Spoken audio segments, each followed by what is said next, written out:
Chapter 7. The examination. No sooner had Villefort left the salon than he assumed the grave air of a man who holds the balance of life and death in his hands. Now, in spite of the nobility of his countenance, the command of which, like a finished actor, he had carefully studied before the glass, it was by no means easy for him to assume an air of judicial severity. Except the recollection of the line of politics his father had adopted, and which might interfere, unless he acted with the greatest prudence, with his own career, Gérard de Villefort was as happy as a man could be. Already rich, he held a high official situation, though only 27.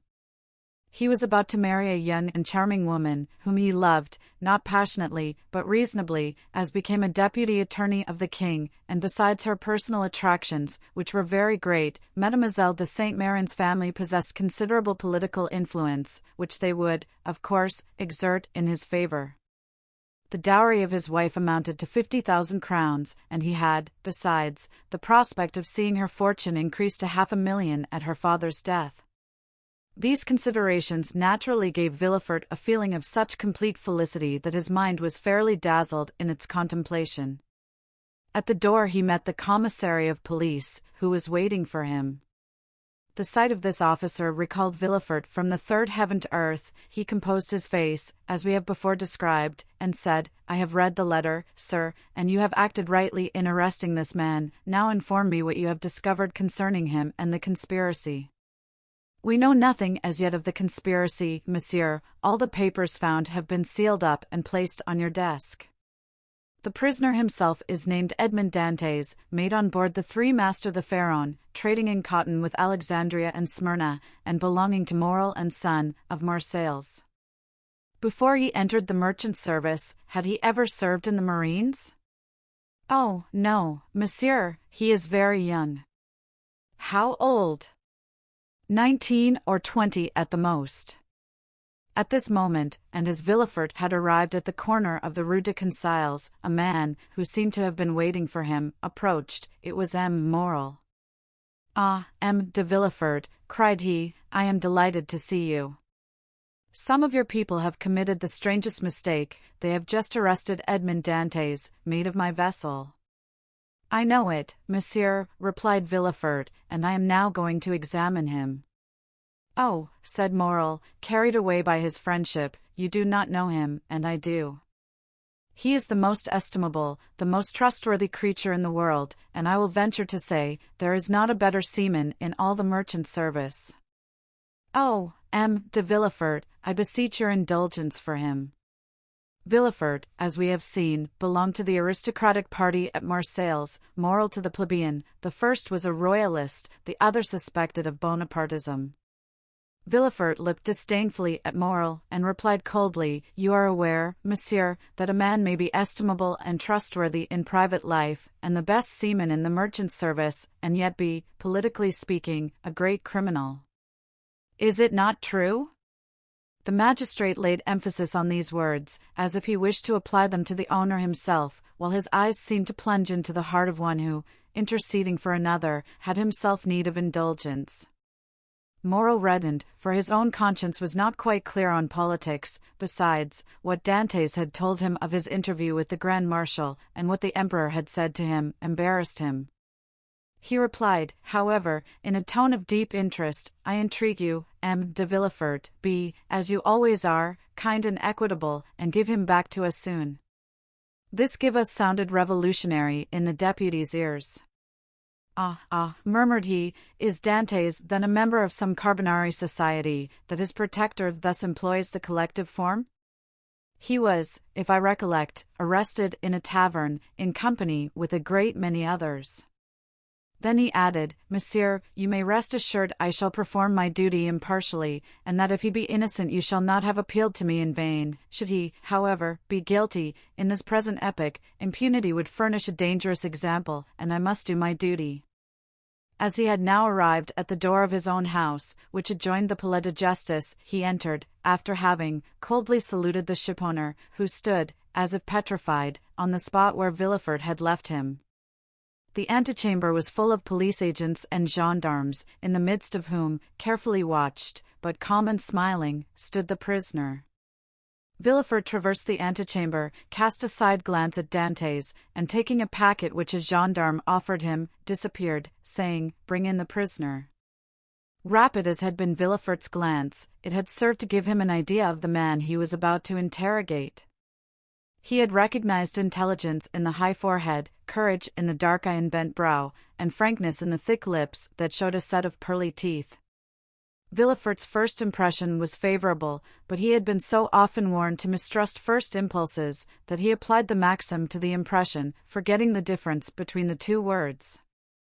He stifled, therefore, the feelings of compassion that were rising, composed his features, and sat down, grim and somber, at his desk. An instant after Dantes entered. He was pale, but calm and collected, and saluting his judge with easy politeness, looked round for a seat, as if he had been in M. Morel's salon. It was then that he encountered, for the first time, Villefort's look, that look peculiar to the magistrate, who, while seeming to read the thoughts of others, betrays nothing of his own. "Who and what are you?" demanded Villefort, turning over a pile of papers, containing information relative to the prisoner, that a police agent had given to him on his entry, and that, already, in an hour's time, had swelled to voluminous proportions, thanks to the corrupt espionage of which the accused is always made the victim. "My name is Edmond Dantes," replied the young man calmly. "I am mate of the Pharaon, belonging to Messrs. Morel and Son." "Your age?" continued Villefort. 19, returned Dantes. "What were you doing at the moment you were arrested?" "I was at the festival of my marriage, monsieur," said the young man, his voice slightly tremulous, so great was the contrast between that happy moment and the painful ceremony he was now undergoing, so great was the contrast between the sombre aspect of M. de Villefort and the radiant face of Mercédès. "You are at the festival of your marriage?" said the deputy, shuddering in spite of himself. "Yes, monsieur, I am on the point of marrying a young girl I have been attached to for 3 years. Villefort, impassive as he was struck with this coincidence, and the tremulous voice of Dantes, surprised in the midst of his happiness, struck a sympathetic chord in his own bosom. He also was on the point of being married, and he was summoned from his own happiness to destroy that of another. This philosophic reflection, thought he, will make a great sensation at M. de Saint Méran's, and he arranged mentally, while Dantes awaited further questions, the antithesis by which orators often create a reputation for eloquence. When this speech was arranged, Villefort turned to Dantes. "Go on, sir," said he. "What would you have me say?" "Give all the information in your power. Tell me on which point you desire information, and I will tell all I know. Only," added he, with a smile, "I warn you I know very little." "Have you served under the usurper?" "I was about to be mustered into the Royal Marines when he fell." "It is reported your political opinions are extreme," said Villefort, who had never heard anything of the kind, but was not sorry to make this inquiry, as if it were an accusation. "My political opinions," replied Dantes. "Alas, sir, I never had any opinions. I am hardly 19, I know nothing, I have no part to play. If I obtain the situation I desire, I shall owe it to M. Morel. Thus all my opinions, I will not say public, but private, are confined to these 3 sentiments: I love my father, I respect M. Morel, and I adore Mercédès. This, sir, is all I can tell you, and you see how uninteresting it is." As Dantes spoke, Villefort gazed at his ingenuous and open countenance, and recollected the words of René, who, without knowing who the culprit was, had besought his indulgence for him. With the deputy's knowledge of crime and criminals, every word the young man uttered convinced him more and more of his innocence. This lad, for he was scarcely a man, simple, natural, eloquent with that eloquence of the heart never found when sought for, full of affection for everybody, because he was happy, and because happiness renders even the wicked good, extended his affection even to his judge, spite of Villefort's severe look and stern accent. Dantes seemed full of kindness. "Pardieu," said Villefort, "he is a noble fellow. I hope I shall gain René's favor easily by obeying the first command she ever imposed on me. I shall have at least a pressure of the hand in public, and a sweet kiss in private." Full of this idea, Villefort's face became so joyous that when he turned to Dantes, the latter, who had watched the change on his physiognomy, was smiling also. "Sir," said Villefort, "have you any enemies, at least, that you know?"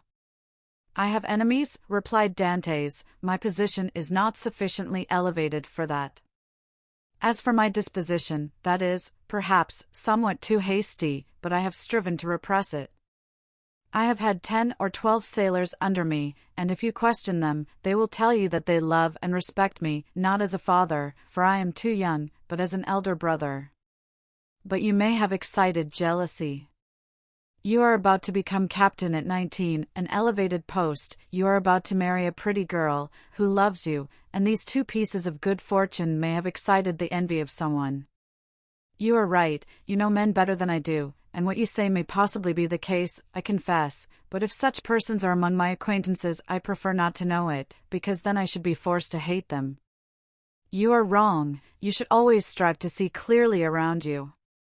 You seem a worthy young man. I will depart from the strict line of my duty to aid you in discovering the author of this accusation. Here is the paper. Do you know the writing?" As he spoke, Villefort drew the letter from his pocket and presented it to Dantes. Dantes read it. A cloud passed over his brow as he said, "No, monsieur, I do not know the writing, and yet it is tolerably plain. Whoever did it writes well. I am very fortunate," added he, looking gratefully at Villefort, "to be examined by such a man as you, for this envious person is a real enemy." And by the rapid glance that the young man's eyes shot forth, Villefort saw how much energy lay hid beneath this mildness. "Now," said the deputy, "answer me frankly, not as a prisoner to a judge, but as one man to another who takes an interest in him, what truth is there in the accusation contained in this anonymous letter?" And Villefort threw disdainfully on his desk the letter Dantes had just given back to him. "None at all. I will tell you the real facts. I swear by my honor as a sailor, by my love for Mercedes, by the life of my father." "Speak, monsieur," said Villefort. Then, internally, if Renée could see me, I hope she would be satisfied, and would no longer call me a decapitator. Well, when we quitted Naples, Captain Leclerc was attacked with a brain fever. As we had no doctor on board, and he was so anxious to arrive at Elba that he would not touch at any other port, his disorder rose to such a height that at the end of the 3rd day, feeling he was dying, he called me to him.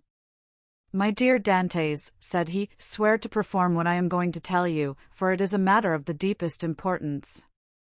"I swear, Captain," replied I. "Well, as after my death the command devolves on you as mate, assume the command, and bear up for the island of Elba, disembark at Porto Ferrajo, ask for the Grand Marshal, give him this letter, perhaps they will give you another letter, and charge you with a commission. You will accomplish what I was to have done, and derive all the honor and profit from it." "I will do it, Captain, but perhaps I shall not be admitted to the Grand Marshal's presence as easily as you expect? Here is a ring that will obtain audience of him and remove every difficulty," said the captain. At these words, he gave me a ring. It was time, 2 hours after he was delirious, the next day he died. "And what did you do then?" "What I ought to have done, and what everyone would have done in my place. Everywhere the last requests of a dying man are sacred, but with a sailor the last requests of his superior are commands. I sailed for the island of Elba, where I arrived the next day. I ordered everybody to remain on board, and went on shore alone. As I had expected, I found some difficulty in obtaining access to the Grand Marshal, but I sent the ring I had received from the captain to him, and was instantly admitted. He questioned me concerning Captain Leclerc's death, and, as the latter had told me, gave me a letter to carry on to a person in Paris. I undertook it, because it was what my captain had bade me do. I landed here, regulated the affairs of the vessel, and hastened to visit my affianced bride, whom I found more lovely than ever. Thanks to M. Morel, all the forms were got over. In a word, I was, as I told you, at my marriage feast, and I should have been married in an hour, and tomorrow I intended to start for Paris, had I not been arrested on this charge, which you as well as I now see to be unjust. Ah, said Villefort, this seems to me the truth. If you have been culpable, it was imprudence, and this imprudence was in obedience to the orders of your captain. Give up this letter you have brought from Elba, and pass your word you will appear should you be required, and go and rejoin your friends. I am free, then, sir, cried Dantès joyfully. Yes, but first give me this letter. You have it already, for it was taken from me with some others, which I see in that packet. Stop a moment, said the deputy, as Dantès took his hat and gloves. To whom is it addressed? To Monsieur Noirtier, Rue Coq-Héron, Paris. Had a thunderbolt fallen into the room, Villefort could not have been more stupefied. He sank into his seat, and hastily turning over the packet, drew forth the fatal letter, at which he glanced with an expression of terror. M. Noirtier, Rue Coq-Héron, number 13, murmured he, growing still paler. Yes, said Dantès, do you know him? No, replied Villefort, a faithful servant of the king does not know conspirators. It is a conspiracy, then? Asked Dantès, who after believing himself free, now began to feel a tenfold alarm. I have, however, already told you, sir, I was entirely ignorant of the contents of the letter. Yes, but you knew the name of the person to whom it was addressed, said Villefort. I was forced to read the address to know to whom to give it. Have you shown this letter to anyone? Asked Villefort, becoming still more pale. To no one, on my honor. Everybody is ignorant that you are the bearer of a letter from the island of Elba, and addressed to M. Noirtier? Everybody, except the person who gave it to me. And that was too much, far too much, murmured Villefort. Villefort's brow darkened more and more, his white lips and clenched teeth filled Dantès with apprehension. After reading the letter, Villefort covered his face with his hands. Oh, said Dantès timidly, what is the matter? Villefort made no answer, but raised his head at the expiration of a few seconds, and again perused the letter. And you say that you are ignorant of the contents of this letter? I give you my word of honor, sir, said Dantès, but what is the matter? You are ill, shall I ring for assistance, shall I call? No, said Villefort, rising hastily, stay where you are. It is for me to give orders here, and not you. Monsieur, replied Dantès proudly, it was only to summon assistance for you. I want none, it was a temporary indisposition. Attend to yourself, answer me. Dantès waited, expecting a question, but in vain. Villefort fell back on his chair, passed his hand over his brow, moist with perspiration, and, for the third time, read the letter. Oh, if he knows the contents of this, murmured he, and that Noirtier is the father of Villefort, I am lost. And he fixed his eyes upon Edmond as if he would have penetrated his thoughts. Oh, it is impossible to doubt it, cried he, suddenly. In heaven's name, cried the unhappy young man, if you doubt me, question me, I will answer you. Villefort made a violent effort, and in a tone he strove to render firm. Sir, said he, I am no longer able, as I had hoped, to restore you immediately to liberty. Before doing so, I must consult the trial justice. What my own feeling is you already know. Oh, monsieur, cried Dantès, you have been rather a friend than a judge. Well, I must detain you some time longer, but I will strive to make it as short as possible. The principal charge against you is this letter, and you see, Villefort approached the fire, cast it in, and waited until it was entirely consumed. You see, I destroy it? Oh, exclaimed Dantès, you are goodness itself. Listen, continued Villefort, you can now have confidence in me after what I have done. Oh, command, and I will obey. Listen, this is not a command, but advice I give you. Speak, and I will follow your advice. I shall detain you until this evening in the Palais de Justice. Should anyone else interrogate you, say to him what you have said to me, but do not breathe a word of this letter. I promise. It was Villefort who seemed to entreat, and the prisoner who reassured him. You see, continued he, glancing toward the grate, where fragments of burnt paper fluttered in the flames, the letter is destroyed, you and I alone know of its existence. Should you, therefore, be questioned, deny all knowledge of it, deny it boldly, and you are saved. Be satisfied, I will deny it. It was the only letter you had? It was. Swear it. I swear it. Villefort rang. A police agent entered. Villefort whispered some words in his ear, to which the officer replied by a motion of his head. Follow him, said Villefort to Dantès. Dantès saluted Villefort and retired. Hardly had the door closed when Villefort threw himself half-fainting into a chair. Alas, alas, murmured he, if the procureur himself had been at Marseilles, I should have been ruined. This accursed letter would have destroyed all my hopes. Oh, my father, must your past career always interfere with my successes? Suddenly a light passed over his face, a smile played round his set mouth, and his haggard eyes were fixed in thought. This will do, said he, and from this letter, which might have ruined me, I will make my fortune. Now to the work I have in hand. And after having assured himself that the prisoner was gone, the deputy procureur hastened to the house of his betrothed.